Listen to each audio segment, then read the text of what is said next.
अब सीधे आपको लिए चलते हैं, रविशंकर प्रसाद इस वक्त पक्ष रख रहे हैं वक्फ बिल को लेकर, उनका क्या कुछ कहना है सुनते हैं। सर दूसरा सवाल आएगा सर। अच्छा, आप अपने पारी का इंतजार करिए ना। You are a very eloquent speaker, I know, wait for your turn. Sir इसी से एक और सवाल उठता है सर, मुतवल्ली की क्या भूमिका होती है। आज मैं चाहता हूं इस बात को सदन में रखूं और सदन के माध्यम से देश में जाए। सर मुतवल्ली को सिर्फ मैनेजर बोलते हैं सर, और ये मैं नहीं बोल रहा हूं, मैं इस्लामिक लॉ के एक बहुत बड़े scholar Mulla law of Mohammedan law, इस किताब के मैं 3 लाइन कोट करूंगा sir. Mulla principle of Mohammedan law, M Hidayatullah जो भारत के पूर्व मुख्य न्यायाधीश थे, उन्होंने इसको रिवाइज किया था सर, बहुत बड़े जूरिस्ट थे। और मैं इसके सिर्फ एक पैराग्राफ को पढ़ूंगा सर। पैरा 202 मुतवल्ली, under the Mohammedan law the moment a waqf is created, all rights property pass on the waqif and vested in the Almighty. The mutawalli has no right in the property belonging to the waqf. The property is not vested in him. He is not a trustee. He is merely a superintendent or a manager. तो मुतवल्ली साहब ये 8 लाख की property के खाली manager हैं, और क्या हो रहा है? तो क्या सरकार खामोश है? अगर वक्फ देने वाले की प्रॉपर्टी लूटी जा रही है तो क्या खामोशी चलेगी सर? ये तो नहीं चलेगी। सर कुछ और मैं बुनियादी सवाल उठाना चाहता हूं सर इस बहस में, जो उठना चाहिए। ये 8 लाख संपत्ति है, इसमें कब्रिस्तान भी होंगे, इसमें मस्जिद भी होगी सर। आज मैं ये सवाल इस संसद के सामने उठाना चाहता हूं, कितने स्कूल बने वक्फ की संपत्ति पर, कितने अस्पताल बने वक्फ की संपत्ति पर, कितने स्किल सेंटर खुले वक्फ की संपत्ति पर, कितने अनाथालय खुले वक्फ की संपत्ति पर, कितनी बेवा विधवा बेटियों बहनों को सिखाए गए सिलाई कढ़ाई जीने का तरीका, गिनतियों पर भी आएगा सर। तो ये बार बार जो वक्फ की बात बोलते हैं, अगर आज इस कानून के द्वारा वक्फ की जमीन को रेगुलेट करके उसकी प्रॉपर्टी में फंडिंग अच्छी आए और उस जमात के लोगों के लिए इसका विश्वास बढ़े, तो इनको परेशानी क्यों होती है सर? सर इस परेशानी की मैं वजह समझता हूं सर, और अब मैं इस परेशानी की वजह पर आ रहा हूं सर। दिल से तो कहते हैं कि हम चाहते हैं संशोधन हो, लेकिन राजनीतिक मजबूरी इनके पैर पीछे खींचती है सर। बहुत सालों से राग वही है, सुर वही है, तीखापन वही है, भाषा वही है। और मैं 3 उदाहरण देना चाहता हूं सर। याद करिए शाहबानो के केस में जब सुप्रीम कोर्ट ने एक निर्णय दिया कि शाहबानो एक डिजर्टेड वाइफ थी, उनको कुछ 100 रुपये मिले, तो सुप्रीम कोर्ट के फैसले पर हो हल्ला किया गया। यही लोग हैं। और सर उस समय राजीव गांधी इस देश के प्रधानमंत्री थे, 400 का बहुमत था, मात्र एक बेवा मुस्लिम 75 साल की महिला को कुछ 100 रुपये दिए गए, क्या हंगामा खड़ा कर दिया गया। और सर आज जब मैं शाहबानों पर बात कर रहा हूं सर, तो मुझे अपने दोस्त आरिफ मोहम्मद खान के बारे में कुछ बोलना है सर। वो आपकी सरकार में मंत्री थे, उनका 2 दिन ऐतिहासिक भाषण हुआ था इसी सदन में कि सुप्रीम कोर्ट का फैसला अच्छा है। एकाएक हंगामा गया, राजीव गांधी हिल गए, डोल गए, कहे तुम वापिस हो जाओ, हम कानून ला रहे हैं सुप्रीम कोर्ट के निर्णय को उलटने के लिए। ये भी हमने देखा है ना सर। शाहबानों के बाद यात्रा आती है साराबानों तक सर, 3 तलाक पर। 3 तलाक को लेकर सर इतनी परेशानी थी, मुस्लिम महिलाएं गई थी कोर्ट में। और सर मैं हाउस में आज कहना चाहता हूं, 2 साल तक इनकी सरकार ने सुप्रीम कोर्ट में जवाब नहीं फाइल किया, ताकि मामला लटकता रहे। और आज सर मैं बड़े गर्व के साथ कहता हूं कि जब 14 में सरकार आई तो मैं माननीय प्रधानमंत्री जी ने मुझे कानून मंत्री बनाया था, तो फाइल आई कि सर का जवाब फाइल करना है, सुप्रीम कोर्ट डांट लगा रहा है। तो मैं गया प्रधानमंत्री जी के पास, तो उन्होंने कहा जाओ कोर्ट के अंदर और कोर्ट के बाहर खड़े हो जाओ कि नरेंद्र मोदी की सरकार 3 तलाक की पीड़ित बहनों का खड़ी है। सर आज मैं all India Muslim personal law के बारे में कुछ कहना चाहता हूं, बोर्ड के बारे में। सुप्रीम कोर्ट में जब 3 तलाक के मामले की सुनवाई चल रही थी, तो all India Muslim personal law board ने कहा कि आप फैसला मत करिए, हम एक निकाहनामा बनाएंगे और पूरे देश में घुमाएंगे कि निकाह करते समय 3 तलाक नहीं दोगे, ये शर्त रखोगे। सर याद करिए, कानून बना, इसी all India Muslim personal law board ने पूरे देश में 3 तलाक के खिलाफ एक बहुत बड़ा आंदोलन करने का, उकसाने का काम किया। ये भी, और ये लोग सब लोग खड़े हो गए, सब लोग खड़े हो गए। सर तीसरा मामला धारा 370 की समाप्ति का, यही बिल आया था ना सर, माननीय गृह मंत्री बैठे हैं ना, हिम्मत दिखाई थी ना, सब लोग एक थे ना। देश टूट जाएगा, देश में आग लग जाएगी। आज 370 समाप्त हो गया, आज कश्मीर का विकास हो रहा है, जम्मू का विकास हो रहा है, पूंजी निवेश हो रहा है। और सर याद करिए, अभी जो चुनाव हुआ है, एक भी बूथ पर रिपोल नहीं हुआ। जो उमर अब्दुल्ला की सरकार बनी है, जहां पाकिस्तानी झंडे लहराते थे, आज वहां लाल चौक में तिरंगा लहराता है और भारत माता की जय बोलते हैं। सर ये बात मैं क्यों बोल रहा हूं? सर ये बात मैं क्यों कह रहा हूं? सर मैंने 86 से 20 तक की कहानी बताई। स्वर वही है, सुर वही है, तलखी वही है, चाहे संशोधन लाओ वक्फ में, चाहे लाओ 370 में।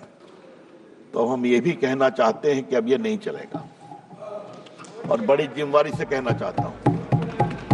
सर एक सर उठाने की इच्छा होती है, वोट बैंक के लिए देश कहां तक जाएगा? क्यों जाना चाहिए? सर आप याद करिए, मैं कहना चाहता हूं सीए पर क्या क्या तूफान खड़ा किया गया। आप जो बाहर से हिंदू थे, सिख थे, क्रिश्चियन थे, उनको भारत लाया गया, उसका कोई असर हिंदुस्तान के मुसलमानों पर नहीं था, फिर भी तूफान खड़ा किया गया। और आज फिर खड़ा करने की कोशिश की जा रही है। सर अच्छा जरा आप शांत। अरे धर्मेंद्र जी कभी तो हमको सुन लिया कीजिए, अखिलेश जी सुनते हैं, आप नहीं सुनते, यही समस्या है। सुनिए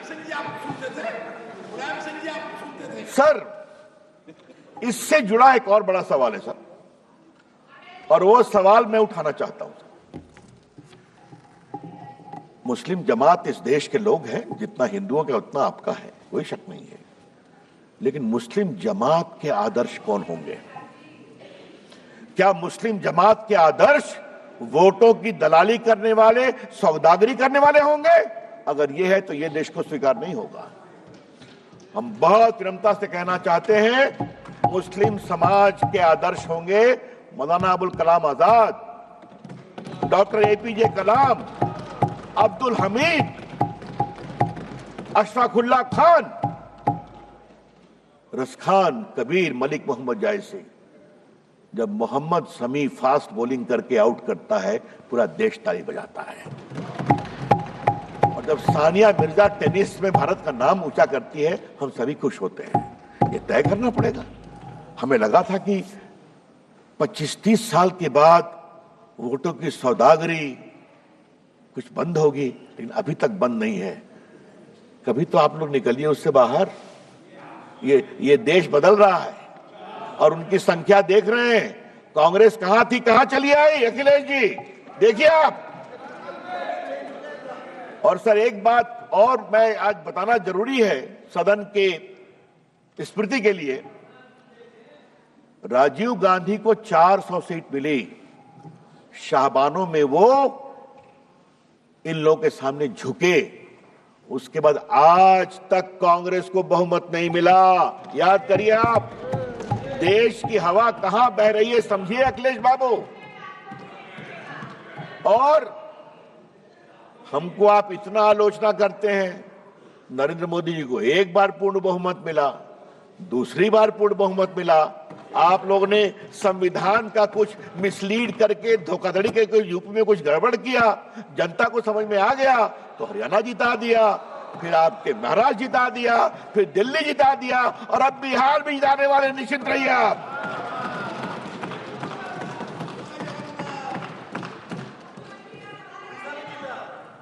वो तो पहले जीत गए थे।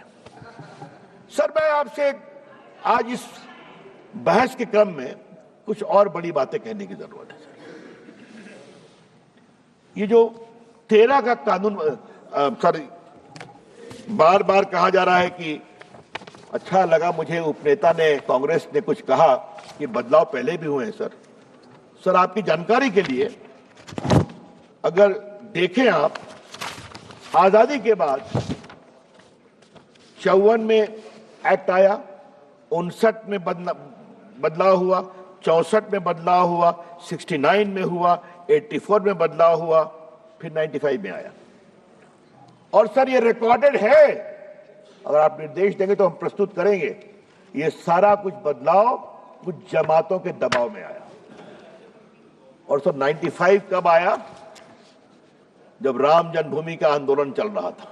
हाँ, तो इन लोगों ने कहा ठीक है हमारे वक्फ में बदलाव करो।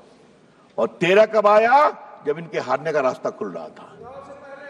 सर जब आप इस तरह से कानून में बदलाव करते हैं तो आपकी मंशा अक़लियत की सेवा करना नहीं है, आपकी मंशा अपने वोट का इजाफा करने की है। फिर भी आप हार जाते हैं, तो फिर भी नहीं समझते।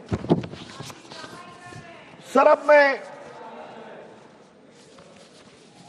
इसकी आवाज मैं सुन रहा हूं, अपने प्रदेश की है क्या आप? चलिए, आपके मित्र के बेटी आपके मित्र के बेटी। सर अब मैं कुछ संपत्ति पर आता हूं। ये 8 लाख संपत्ति है, दुनिया की सबसे बड़ी संपत्ति है सर। और सर मुतवल्ली उसको मैनेज करता है, मैंने दिखा दिया, वो मैनेजर है। मैनेजर की अकाउंटेबिलिटी होती है कि नहीं? और सर मैं पटना साहिब का सांसद हूं सर। हमारे क्षेत्र में गर्दनी बाग में सर एक सरकारी जमीन पर तालाब है जहां लोग छठ में अर्घ देते हैं सर। हाई कोर्ट में सरकार ने कहा कि यह सरकारी जमीन है और वहां से 5-7 किलोमीटर दूर एक कब्रिस्तान है, 1920 का रिकॉर्डेड। कुछ लोग कहते हैं ये हमारा वक्फ है, हर बार छठ में खड़े हो जाते हैं। फतवा में यही काम किया। अभी तो सर मैं अभी तो 113 बात की गई दिल्ली की, मैं सुन रहा था, उन्होंने कहा ये जो फोर्ट विलियम है ना कलकत्ता में सेना का कमांड, वो भी हमारा वक्फ है। अब आगे तो कहेंगे कि पूरा हिंदुस्तान वक्फ है, क्योंकि हमारे यहाँ तो हमारे सम्राट हुए थे। क्या देश ऐसे ही चलेगा क्या?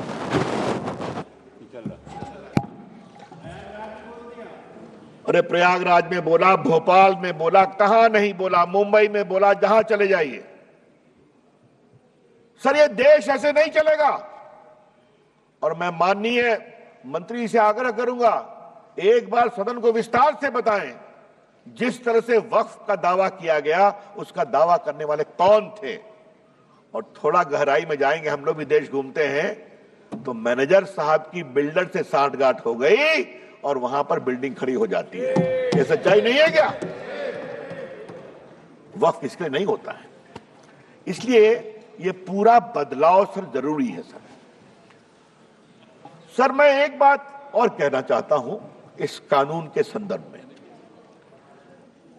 लेकिन उसके पहले सर हम एक बिहार के बड़े वरिष्ठ नेता को भी कोट करना चाहेंगे। और सर आपसे मैं आग्रह करूंगा, उनका नाम मैं बाद में पढ़ूंगा, लेकिन मैं चाहता हूं कि उनकी बड़ी विद्वता भरी टिप्पणी थी सर, वो सदन के सामने आनी चाहिए सर, वो बहुत जरूरी है। वो उस समय सर पार्लियामेंट में थे और उन्होंने कहा था कि पूरा लूट लिया है, पटना में भी लूट लिया है, एकदम वक्फ का कानून होना चाहिए। और सर वो नेता जो थे, जो उन्होंने ये बात कही सर, वो हमारे बिहार के पूर्व मुख्यमंत्री लालू प्रसाद जी थे। तो मेरे पास उनका कोट है, अगर आप कहेंगे तो निकाल के पढ़ दूंगा। हाँ अच्छा, हाँ अच्छा, मैं लेकर दूंगा सर। किसने नहीं विरोध किया है? और आज मैं विपक्ष को एक ही बात कहना चाहता हूं, कुछ तो दिल में झांकिए आप sir. I will take 5 minutes, I will conclude. कुछ तो दिल में झांकिए आप कि अगर वक्फ की संपत्ति की लूट हो, हम खामोश रहें? इसको सख्त करना बहुत जरूरी है सर। एक बात उन्होंने बार बार कही कि पहले हाईकोर्ट को भी पावर था। High court did not have any direct power. High court चाहे तो कॉल फॉर कर सकता है या कोई कंप्लेन कर सकता है। लॉ में कोर्ट जाना मना था, और ट्राइब्यूनल ने कैसे कैसे काम किया ये भी आप जानते हैं। तो आज यहां पर कोर्ट में भी आप जा सकते हैं, और मैं माननीय मंत्री जी को सलाह दूंगा। मैं 2-3 ट्राइब्यूनल की कहानी जानता हूं। कृपया करके ट्राइब्यूनल ठीक ठाक चले, सिर्फ सेटिंग गेटिंग नहीं हो। यह भी बहुत जरूरी है कि ट्राइब्यूनल में ईमानदारी से फैसला होना चाहिए। सर मैं आपसे इसलिए कहता हूं कि जो बार बार आज कह रहे हैं, मैं इनसे एक सवाल पूछूंगा, मैं चाहूंगा कांग्रेस के भी जवाब दे इसको। आज क्रिश्चियन समाज क्यों दुखित है कि वो चाहते हैं वक्फ में बदलाव हो? पूरे भारत के क्रिश्चियन समाज, केरला के क्रिश्चियन समाज, the Christian community and the churches are very very disturb by the encroachment of their property under the garb of वक्फ। तो उनको लगता है बदलाव जरूरी है। अखिलेश जी, आपको भी कभी सोचना ही पड़ेगा, कभी आपको भी सोचना ही पड़ेगा। हा? जिस तरह चल रहा है, उत्तर प्रदेश में भी बहुत से क्रिश्चियंस हैं आपके लखनऊ के आसपास, मालूम है ना आपको? अच्छा चलिए सर, 2-3 बिंदु बस देके अपनी मैं बात समाप्त करूंगा सर। नंबर 1, आप इस बिल का विरोध करते हैं तो क्यों करते हैं? इसका जवाब नहीं दे रहे। और मैं चाहूंगा सब लोग मेरी बात पर जवाब दें कि आपको इस बिल से क्या परेशानी है। नंबर 2, क्या आप चाहते हैं कि वक्फ की प्रॉपर्टी हड़पने, लूटने, दलाली, बिचौलियों के बीच में रहे, या गरीबों के लिए काम में आए, पसमंदा मुसलमानों के लिए काम में आए, बेटियों के लिए काम में आए? ये उसके लिए रास्ता खोलता है।